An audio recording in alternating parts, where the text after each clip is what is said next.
Have you ever felt that you're very judgmental of yourself, or that you might be an overthinker? And many people will just literally lay awake at night time and have their thoughts just dominate their experience. So they'll be trying to get to sleep, and they'll be just like thoughts will be going round and round and round and round and round in their head. And some people will actually say, I'm an overthinker, and it's like almost like a bit of a badge of honor. And the thing about overthinking is that there is actually a way that you can detach from overthinking and just being ruled and dominated by this eternal commentary that's in your mind that seems to narrate everything, and just record, like randomly record things, ideas, impressions, beliefs, limiting beliefs, and just things that don't make any sense, and just they're not even appropriate for the moment and nothing to do with the moment. They might be, things from years ago that are still popping up into your brain. And some people feel like what's happening is that in their brain is actually them. And they may not realize that there's a way that you can become the witness of your thoughts rather than feeling like every thought you have is literally you. And one of the ways is by just becoming more aware and becoming more mindful of this eternal commentary rather than just being caught up in it. And so how I liken it to is if you are on a riverbank, for example, and you're sitting there on the river, and there's quite a current going through the river. Like you can see the flow from one to the next, like from one side to the next. And as you're sitting on the riverbank, you're literally just looking straight in front of you. But when you're looking in front of you, you can see that the current is flowing down. Now, if you were to jump into the water at that point, you will end up going all the way down the river until such time as you notice that you're in a different place now and you're in the water. And this is kind of like what it's like when you meditate.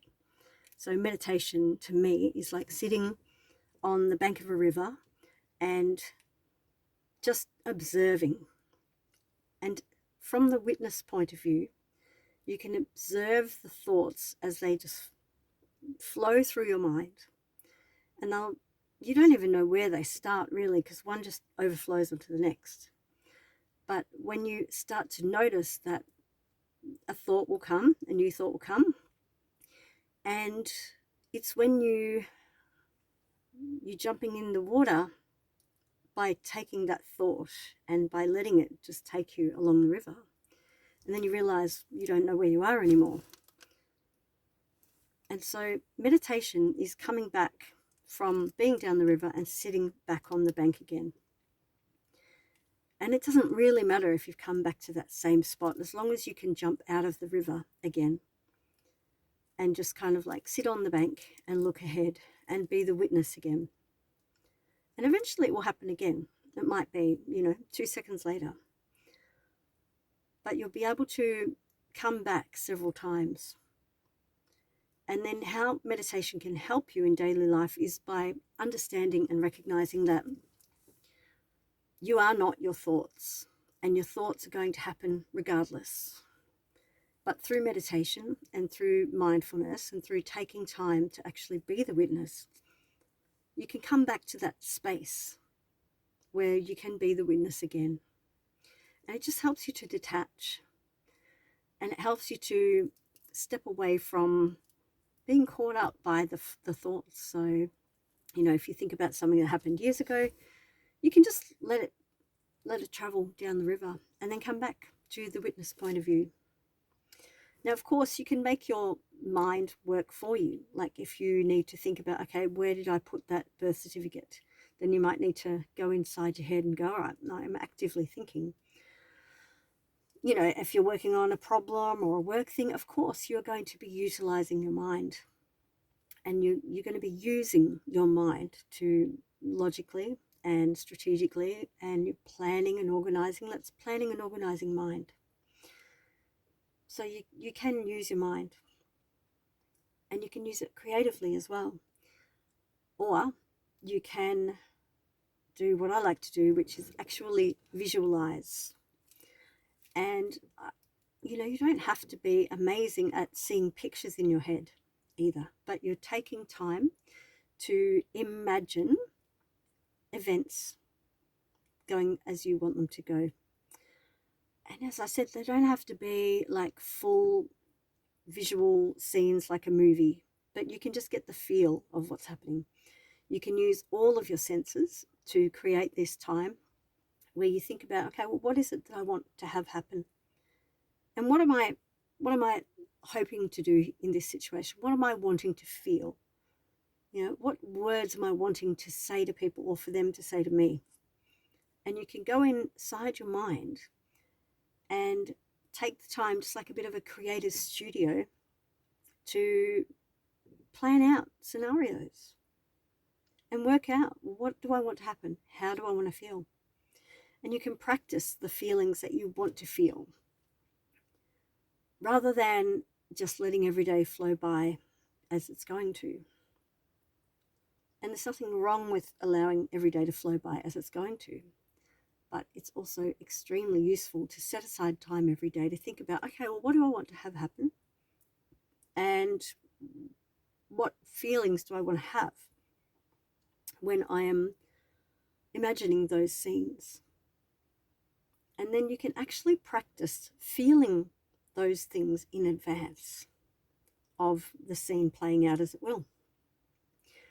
So let's say, for example, random example, let's say you want to get a pay rise. So you could imagine being called into your employer's office and them telling you in a conversation that you are getting a pay rise. So you can literally imagine yourself sitting there talking to your boss and really getting a sense of how you're feeling and what's going on with them. And you can hear them saying what it is you want to hear. So you imagine it in their voice, and then you imagine how you feel, you're going to feel. And then if you feel like that's going to be really exciting and I'm going to be really happy, then you can go, all right, well, excited and happy. I'm going to be excited and happy now. And then, imagine how you're going to feel when you find out how much money that is, and you make up your own figure, of course. Then you can imagine like going into your banking app and having a look at your new pay going in, and imagine how you feel then. And then take it a step further. You can think to yourself, okay, well, what is this going to allow me to do? Is this going to allow me to pay more off my house? Or maybe I'll be getting enough for a deposit for a house. Just for an example. And then you work out what feelings that's going to give you. So if let's say, for example, you want to get out of renting and buy a house. And then through the extra pay that you're getting, you're going to have enough money for a deposit. So imagine how accomplished you're going to feel when you have enough money for a deposit. And you'll be like, okay, yes, now it's time for me to go look for a house. And you can even, play out that scenario of looking for a place, finding the ideal place. And in your little creative studio, you can work out exactly, okay, what is it do I really, really want in a new house? What am I looking for? And what are those things going to bring me? Like if I'm close to a station, is that going to be great for me to just hop on a train and go anywhere I like? So I'll be feeling free, feeling independent. It'll be very practical.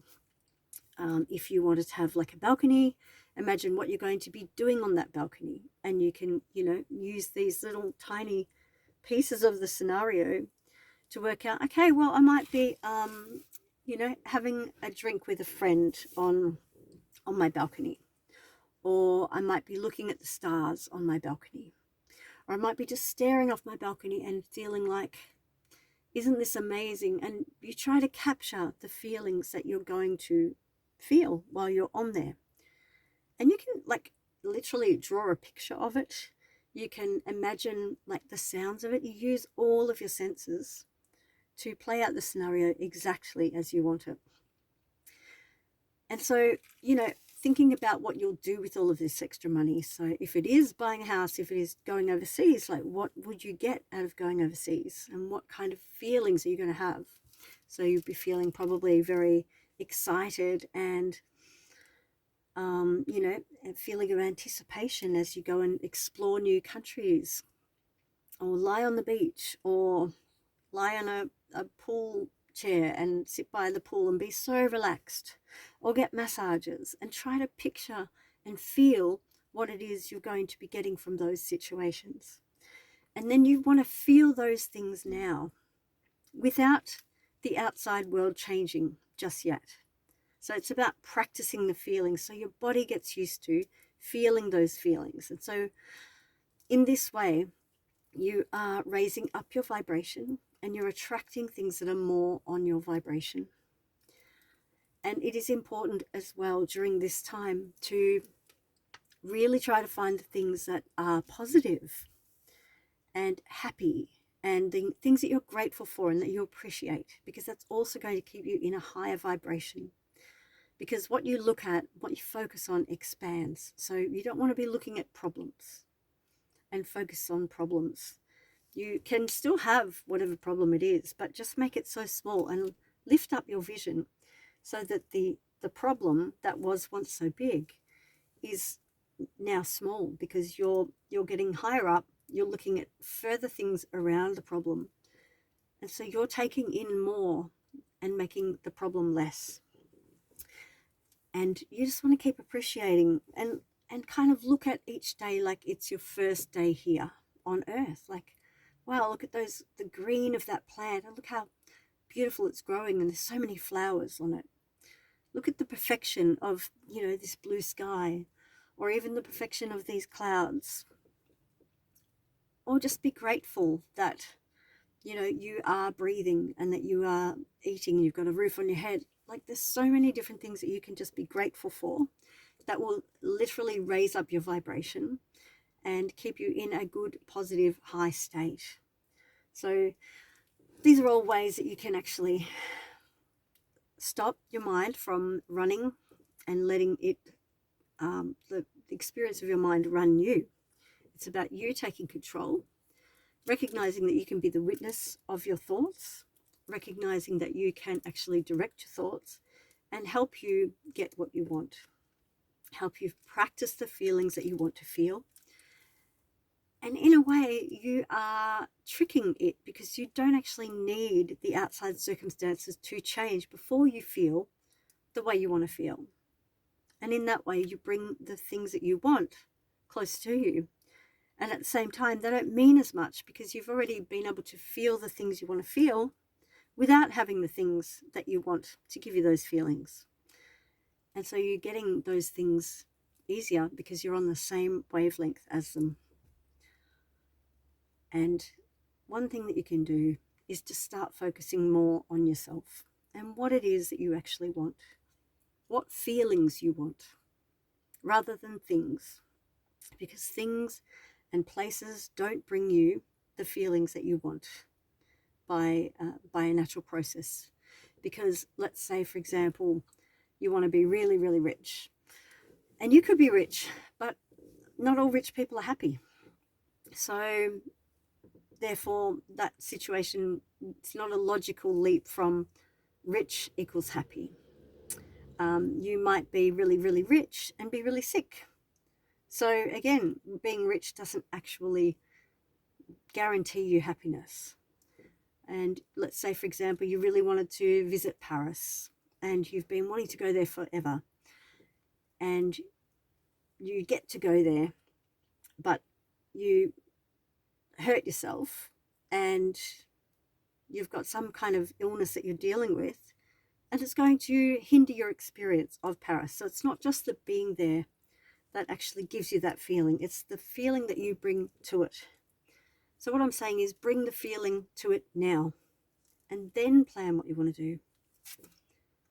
So I hope this gives you a little bit more of an idea of what you can do with this big thing of overthinking, and how you can use your mind to get what you want, and how you can use your emotions to help you get what you want.